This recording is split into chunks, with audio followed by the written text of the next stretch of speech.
So guys, we're back on the road. Our goal for today is the Todgha Ravine or Canyon, Todgha Ravine. It's a really beautiful ravine and I really badly want to see it because like online it looks amazing. My night was not that great, to be honest. It was not because of the hotel, but I arrived there, the people were really nice, the village was really run down, and they offered me to put my motorcycle into the hotel, which was quite interesting. And but like I found a person who spoke French in the village, and I talked to him for like a few sentences, and he literally said like, dude, we didn't had a tourist here in 5 years and you have balls to come here. And I was like, well, that doesn't sound good. Also, I did the mistake of looking up Morocco on the side of the German embassy. I mean, I did that of course before I traveled here, but the things that you read there hit different when you are in the country. And it said stuff like don't travel alone, which I do. Don't go to the Sahara, we're on the way. And stuff like that. Especially don't go close to Algeria. We will be 20 kilometers away from Algeria. Like, yeah. And also the whole traveling alone and culture shock was a bit rough for me yesterday. Kind of robbed me of my sleep, so I also slept in. But I did some soul searching and I've thought about the things. And I thought about when the site was updated. The site was updated 2013. I did some more research, and I mean the truth lays somewhere in the middle. Of course, this is a more difficult country. On the other side, the German embassy should also hold a bit their horses. After we've been in the Todgha Ravine, we will go to Sheikh Shabi, which is 20 kilometers away from the Algerian border and is in the Sahara Desert. I must say the landscape here is gorgeous. Like, we have not seen something like this on our trip. It's also grey, but on the other hand it's so beautiful at the same time. So, but enough of the security concerns. We are going to the Todgha Ravine, which looks so cool. It looks like straight out of an Indiana Jones film. I'm really careful on the curves because, like, let's be real, if I fall, there's no help. There's literally no help here. Like, I maybe could try to call an ambulance and so on, but I already talked to like the people I've stayed with 2 days ago. One of the men and his son were in a car accident the day before, and they were both bruised up and injured, and they told me that the ambulance just didn't come. Like, and the police took like 2 hours to come there. I mean, they were lucky they were hurt that badly. It was like, I think the guy probably had like, his arm looked bad, but it looked like he can use it and will not go to the hospital. But still. Sadly, I was not able to fill up my water reserves completely. I now have roughly 2.5 liters with me. I don't feel 100% comfortable with that, but that's all the water that the hotel could offer me. I really need to trust the bike here because, like, if I break down here, I'm super fucked. But the bike did really well till now, like really well, especially for a $500 bike. It will keep on trucking. Touch wood.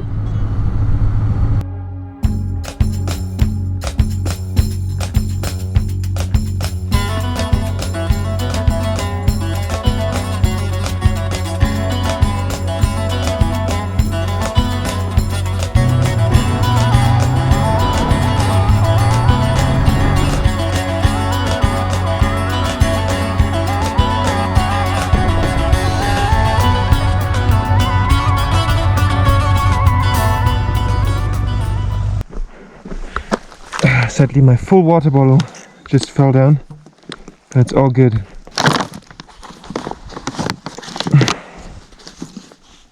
Oh no, not good. We have a water leak.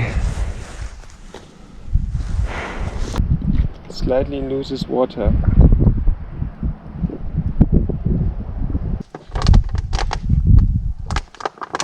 hope now that this will be fine and that I will not be losing any more water, because I need my water today to drink it, basically. Just look at this incredible mountainside right here. Isn't this beautiful?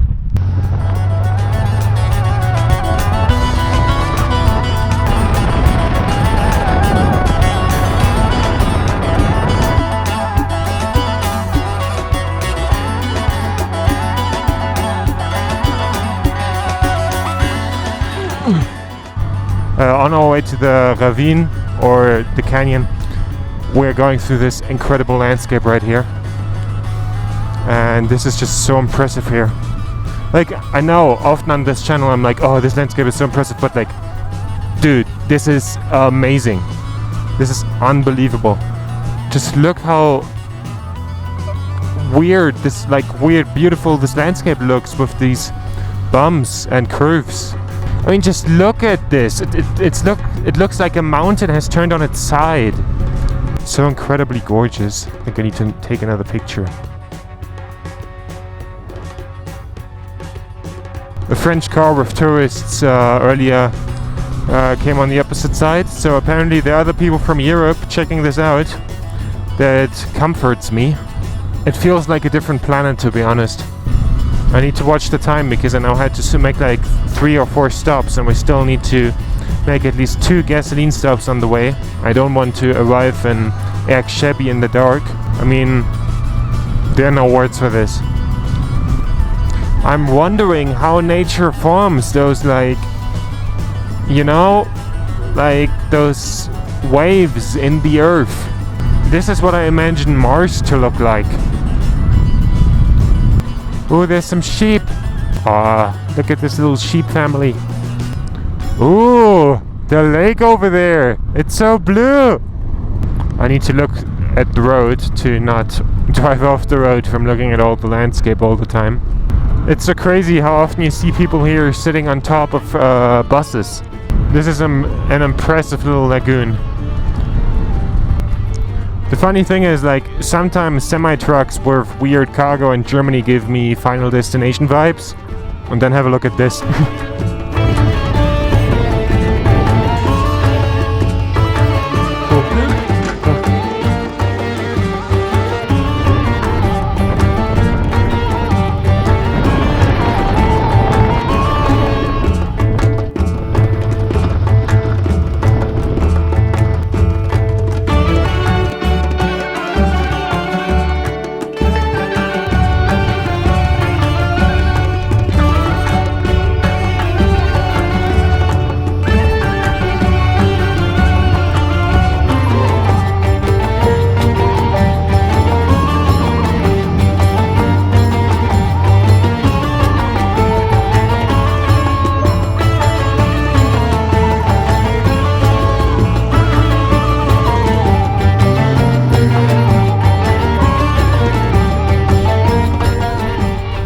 So, I just changed SD cards. There's literally nothing here. Only a few villages I occasionally go through. It's a bit scary, to be honest. I hope everything will be fine. I will continue my way now to the canyon.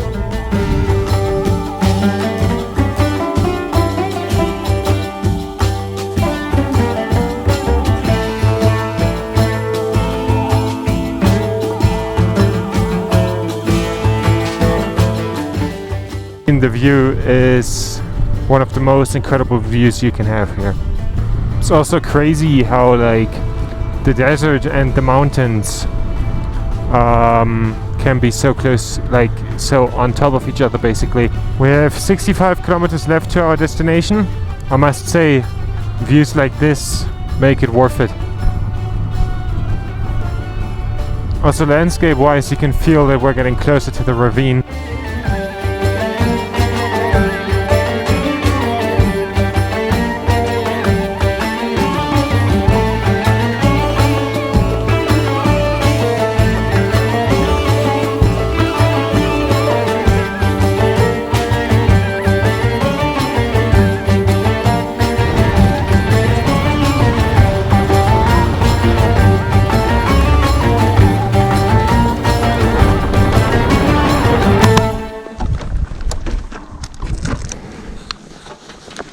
So we're now really close to the ravine we want to go to. This is not it, but this is also like a really impressive one.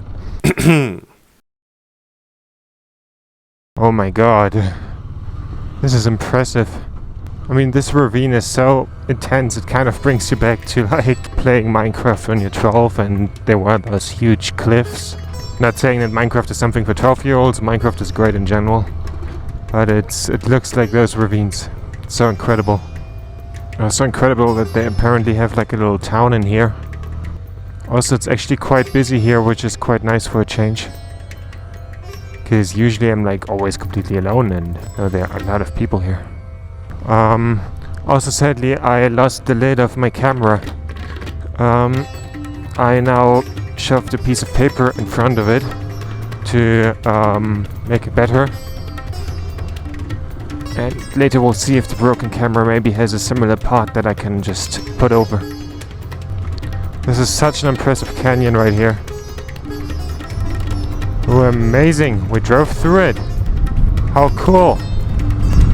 It's so nice going alongside this river with all the green and all the palm trees, because green just feels like life and hope and security after driving through all those really dry areas. Also such a relief to see like a little bit of a town here. That feels really good, because like going through all the desert mountain like area without any like visible city was kind of nerve-wracking. My navigation system shows me lots of gas stations, but then aren't any, which is worrying. So we still have roughly 80 kilometers in our tank. We will try to figure out where to get gas. So, is there a gas station behind this corner? My navigation system says yes. The reality, no. Oh, the car in front of us is really cool. It's a Renault R4. I actually learned to drive on one of those. What a cool little car. I think we kind of already went through the ravine I was looking for. I mean, I was already thinking like, is this the ravine? It looks pretty much like the ravine I'm looking for. But the ravine I'm looking for looked in the photos different, and also it's in the navigation system like still 5 kilometers away. But I don't believe that all of a sudden there will be like a huge ravine now all of a sudden again. We went to the through the Todgha ravine without realizing it. Well, shit. But I mean, we did saw it. It was really impressive and it was really cool, even though we didn't know it was it at the moment. So let's continue our way to Akshebi, because I need to arrive there before dark.